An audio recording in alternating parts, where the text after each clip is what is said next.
What if we could learn from outstanding leaders in business, sports, and education from some of the best voices in corporate America?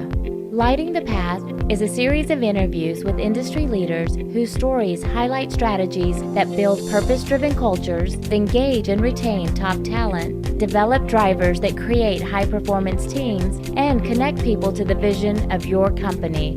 Join us to hear from game-changing, talented leaders whose paths make a difference at work and at home.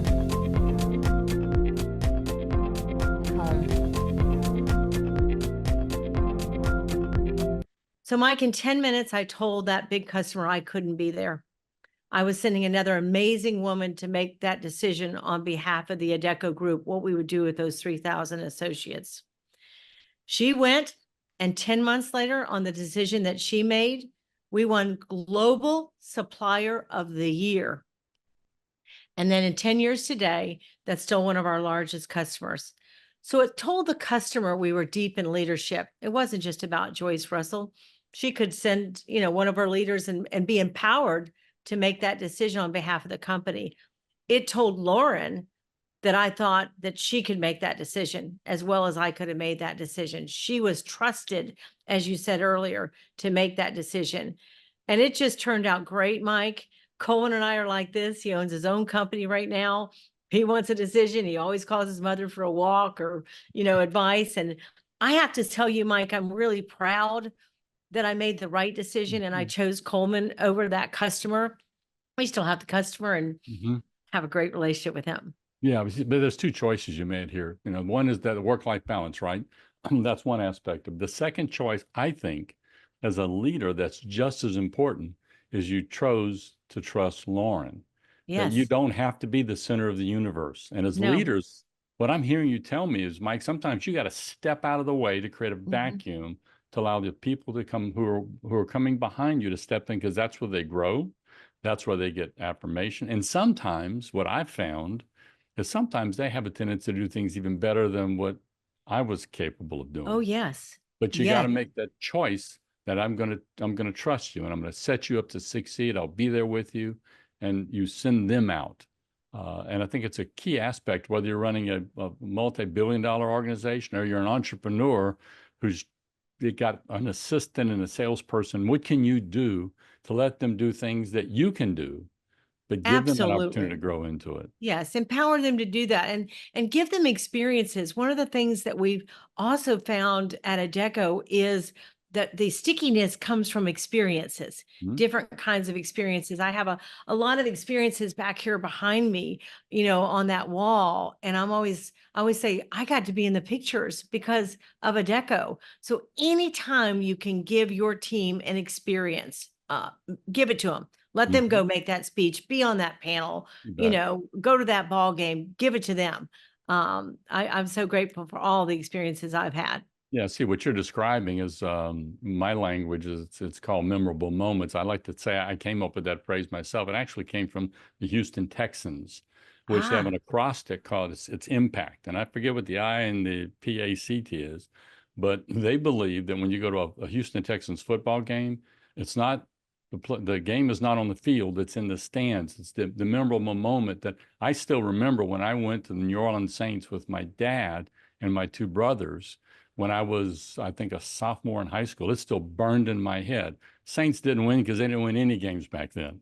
But I still remember that magical weekend of being in New Orleans and watching the crazy Cajuns drinking Dixie beer out of the kegs and stuff. But it was the moment, the impact of being there.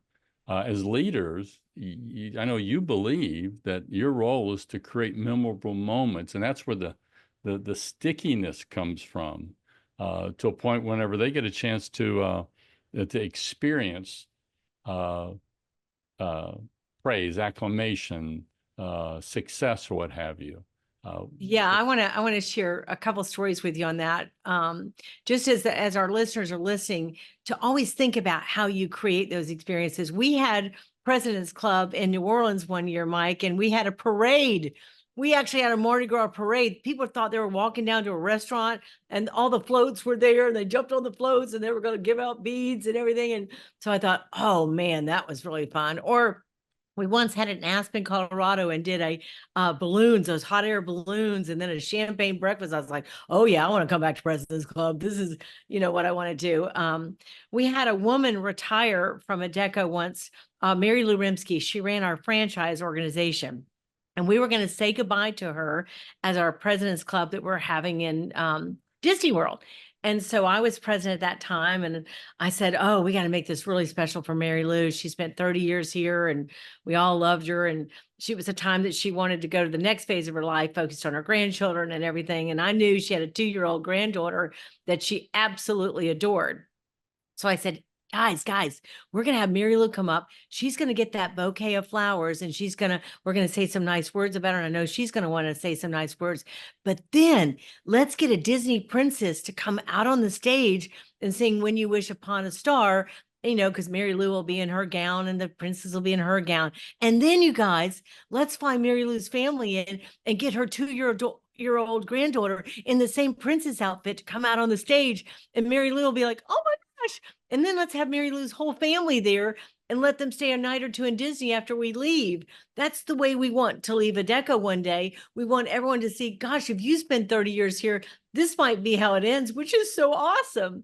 So that's what we did. And it was just a magical night. But think as leaders, how you can create, I had a 28-year anniversary lunch for Georgie Huey on Friday here at Capitol Grill, just lunch, but it was wonderful. Georgie didn't know I was going to be there, and I've been a part of her career, and it was just fun to surprise her and just be at lunch, and say, I don't want to be anywhere else today, Georgie. I want to be at your anniversary lunch. It goes back to what you said earlier, right? Which was, it's the time that we give to our team, to our people. Yes. It's when we give them, because they know that our most valuable commodity is our time. The thing drove me crazy was when there was a problem going on and somebody on my team didn't come and bring it to my attention. Oh. And where I could have come in and helped them. But they said, well, you were too busy. Never too busy, right? And that was the message I wanted to convey. No, I wanted to convey. I said, don't manage my calendar. But give me the opportunity to choose it. But sometimes we send a message out. It's like, as you were talking earlier, I got very guilty because I was flashback to my daughter whenever she was a little puppy. She's now Dr. Nikki Lopez, veterinarian to the stars. But when she was not a doctor, and she was like 6 years old, she drew a picture of me and our family. And she had my ink pen sticking out of my pocket. And I'm going, look, see, I'm a work guy. And I said, oh, this is my work guy. And I said, that's my ink pen, right? And she goes, no, that's your cell phone. That's your cell phone antenna because you're always on the phone. I'll put that in there. I'm going. Yeah. Yes. Right. Yeah. That was danger zone. Yeah. I'd like to tell you that my life changed forever, and it didn't. But I worked at it. I try to tell my young parents 5 to 8, just shut it off. 5 to 8. It's hard to shut it off. We love it, right? We're so important. We love what's coming in there. Try to just put it away from us. I have to hide mine from me sometimes. I love it so much. But that time, and then I can get back on after the kids went to bed or, we've had dinner, but really try those 3 hours just to disconnect, from the company. I don't ever call or email or text during that time. It's just, I send a message. And I believe that time off is real time off too. I mean, they used to laugh and say PTO was pretend time off, and I said, no, it's RTO, real time off. I don't talk to you and you don't talk to me. We completely disconnect. And I strongly believe in that. Summer's here right now. We need to really take that time. I watch my people's PTO balances and make sure that they're taking the time off to recharge and reconnect with their families and loved ones and friends. So it's really, really important to do that. Yeah, I already know the answer to this question, but I'm supposed to ask you anyway, is how well do you know your people? Extremely well. Right. Okay. I know their children's names. Lindsay is in the office with me, and I send Rainer and Emery little treats every single day when she picks them up from daycare. You have my cookies in your bag for them, Right. I know all of them. Yeah. So how do you do that? I mean, because you're busy. I mean, you've got you have more than a full day, right? What do you do that's intentional to get to know and to have gotten to know your people over the years? And just talk to them, and ask them questions and find out, what's going on in their life. Do they have a wedding? What's going on, school plays, anything. I'm just having normal conversations like friends. Hmm. I know we're business, associates, but they're also very close and friends. You get close at work, that. In fact, when we were talking on the panel, having a best friend at work drives retention. It does. And I think it's a little bit dangerous right now as we work hybrid and remote of how do you really develop those best friends at work. But mine is intentional. Mine is purposeful. People also ask me how I have so much energy. That's also purposeful. I have a curfew on myself every night. I have a strict eating routine, exercise. I don't just show up. It's all purposeful of how I show up.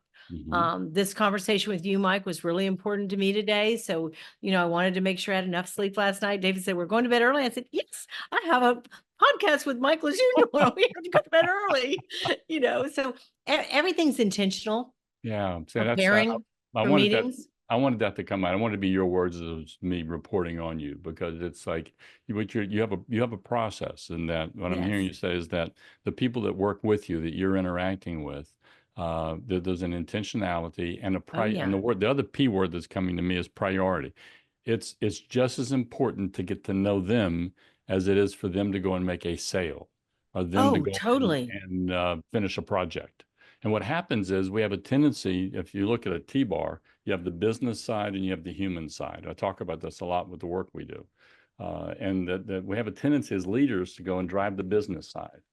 But what happens is it's the personal side that causes engagement that drives the business side. And it is equal to what I'm hearing you say, the business aspect of it. So you prioritize you create space for Oh, that. yeah. You create opportunities for the team to come together in a non-work environment that is fun. And that becomes a priority. And that's a value. It's not, oh, I got to do that again. Or look at the money we're spending. It's a priority that you're putting into place. Yeah. It's like, even like birthdays, Mike, I always say, I'm so thankful you were born on that day. That's my message to that person. I know their birthdays. I know their anniversaries. I know their children's name. I know if their children are having surgery. I know all of that. Whatever's important in their life is actually important in my life too, to know about them. Right. And so what do we say to those that are high intellects, high analytics, that's kind of how their mind works, and that's how God made them. And that they go to that business side easily, but it's not as easy to go in. And some people might think, well, God, Hey, work that muscle, work that EQ muscle. yeah, You I'm won't glad go you all did. the way to the top. But I wrote this down. I never got back to it. Let's talk for just a second about the EQ muscle. What can I do if you're going to coach me on growing my EQ muscle? How do I grow it? It's a great concept, but what do I do with it? I think there's been a huge conversation around empathy and really working that piece of it. I think you've got to be more empathetic, and how do you grow that piece? And that's somewhere I think, but making those connections, it's easy for you to know, okay, I need to meet Mike's wife, right? And what are Mike's children's, names? I mean, just basic things, right? And having a conversation with Mike, hobbies. What does Mike do outside of work? I mean, just talk to them when you're out on a sales call or wherever you're going. Like, how do you make friends? Yeah, but here's what I just heard. I heard a formula here. All right, that if I have somebody on my team, I gotta have my own little checklist. Marital status, who's the spouse, who's the girlfriend, boyfriend, what's the number of children, do they have pets? And I don't have to sit down and interview them, checklist. But what I'm No, going to do is I interact with them in my my weekly or monthly, accountability sessions. Right? I'm going to make sure that I learn something new about that individual. What can I learn? absolutely. Because that's where data comes from. That's data. That's not So just. we'd have about 125 President Club winners. I'd write every single one of them down, and who their significant other, spouse, or whatever it might be, or they're bringing with them, and anything else I knew, right, about them. And I'd see the voids where I don't know enough. And then every single night, we had 3 nights of President's Club. Who did I see and who did I talk to?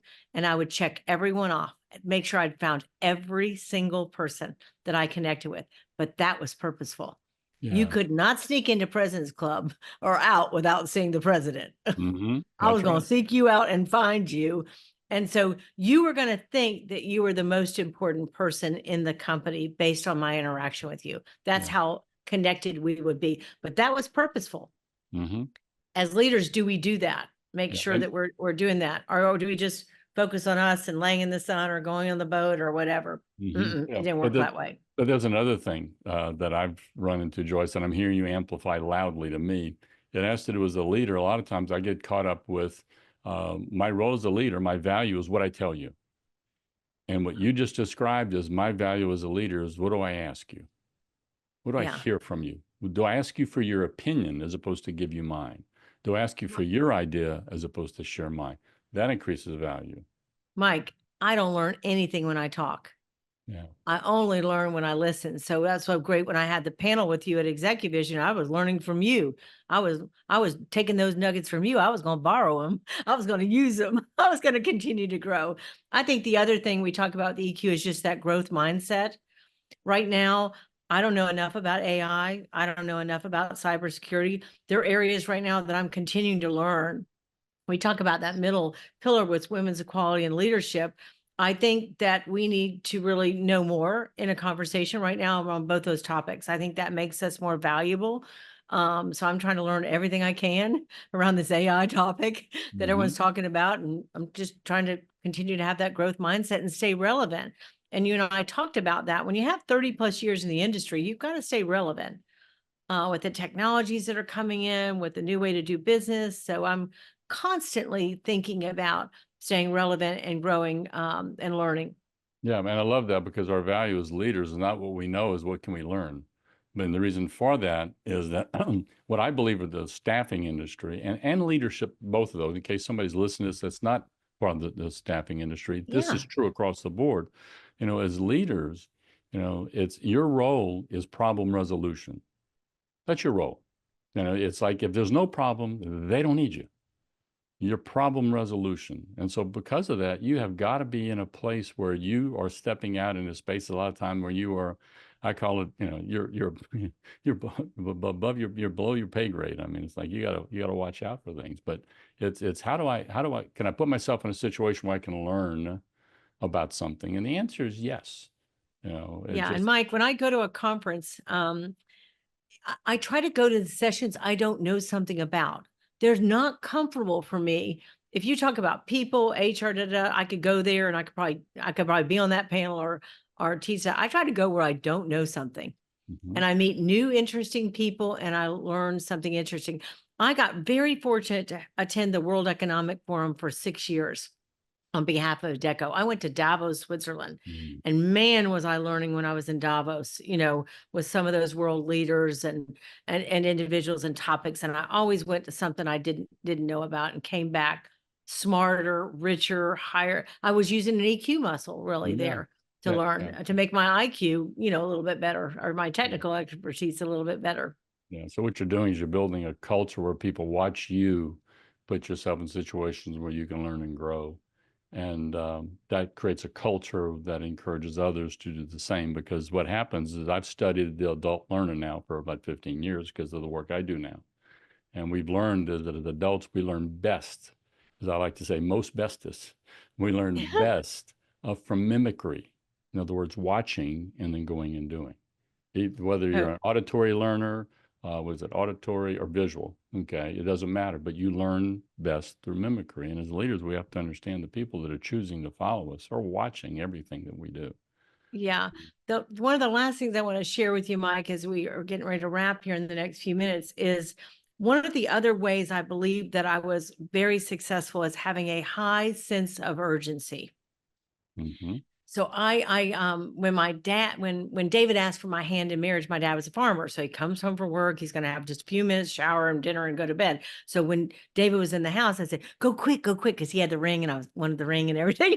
And so anyway, he was out there at Dad's truck for a long time and he comes inside and, I said, what did he say? What did he say? He said, well, he said a lot of things. And I said, well, what did he say? He said, well, he wanted to make sure I could handle you. And I said, what do you mean? And he said, well, he said, my number two, which I'm number two, Joyce, has two speeds, high and off. And high is the way she works all day long, and then she falls asleep. So he just wanted to make sure I could handle it. I said, what'd you say? He said, I said, I thought I could. And so I always ask him after, 36 years of marriage, how's that gone? He said, just like he said, high and off. But I really do think, I always say be happy or be gone. So I work at high speed every day, high sense of urgency, started that on the desk, fill fast, right? Get those orders, fill fast. If there's a problem, like you said earlier, go to the fire, solve it fast. Like, I think we've got to move out right now. And this is a little bit interesting year right now, this year. And so I still think that sense of urgency works in every business, is to move out, have those connections face to face.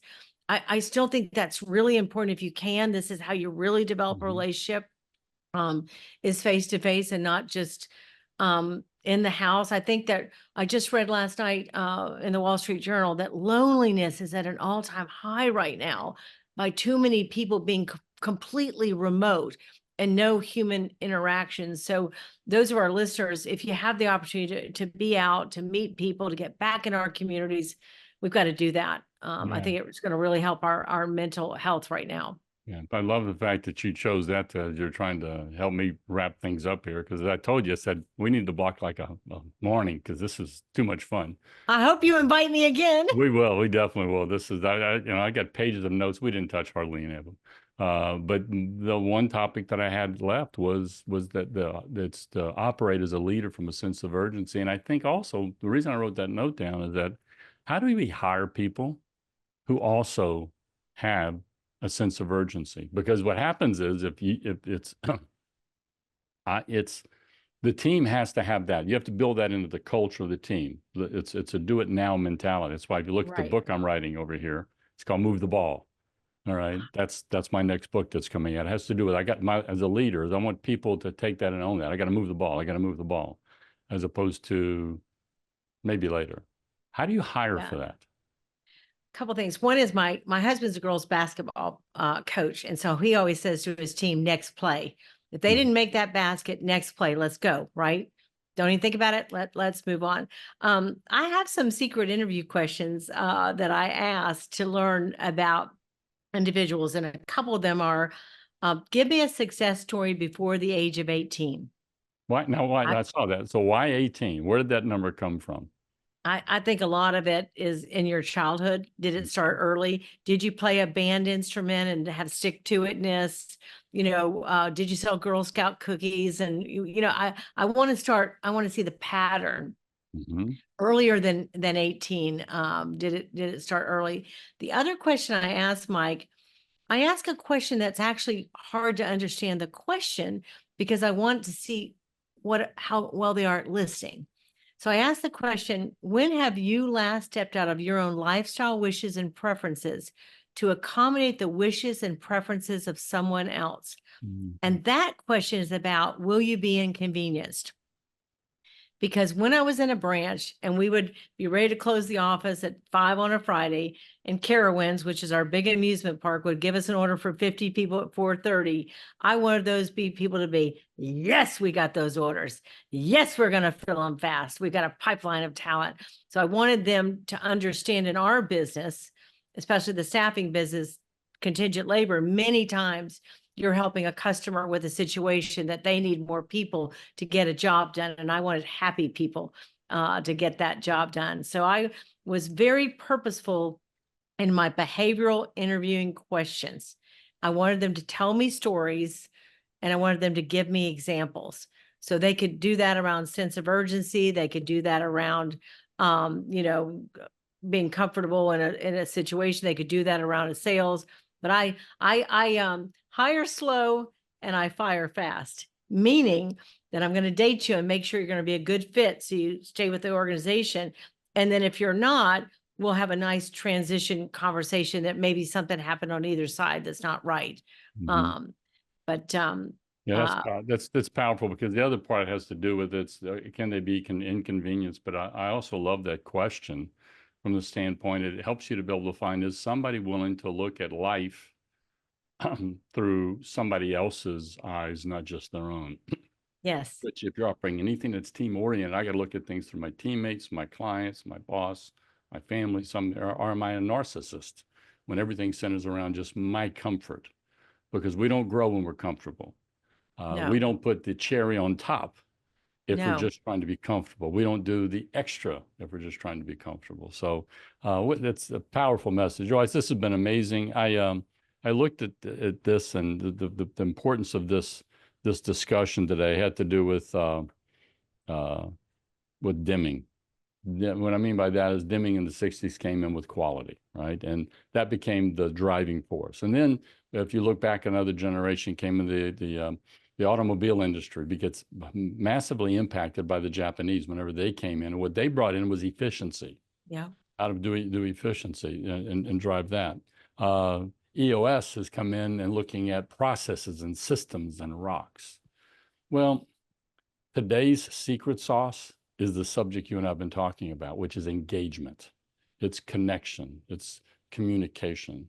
And thank you so much for being a role model of being a wizard and a champion and a trailblazer in all those areas to be able to help us understand the importance of when we connect with people, the bottom line is impacted, our customers are solved, or satisfaction at work. And most importantly, we get a chance to have impact on the lives of others, which I think is the greatest blessing that we have as a leader, is knowing that when you wake up in the morning, you're helping to impact and help people literally being chiseled into who God created them to be. So thank you so much for your time. Thank you, Mike. I'll leave you with a final quote, and it's Catherine Graham's quote. I always said, I wish it was mine. To love what you do and know that it matters, how could anything be more fun? Yeah, that's a great way to put a cap on this. So thanks a great deal. And yes, count on it.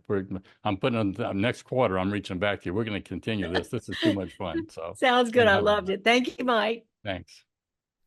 Thanks for joining us today on Lighting the Path, Strategies for Tomorrow's Leaders. If anything in this podcast speaks to you, if I've challenged you, or if you want to spend time digging into this subject a little deeper, or if you disagree with me, reach out.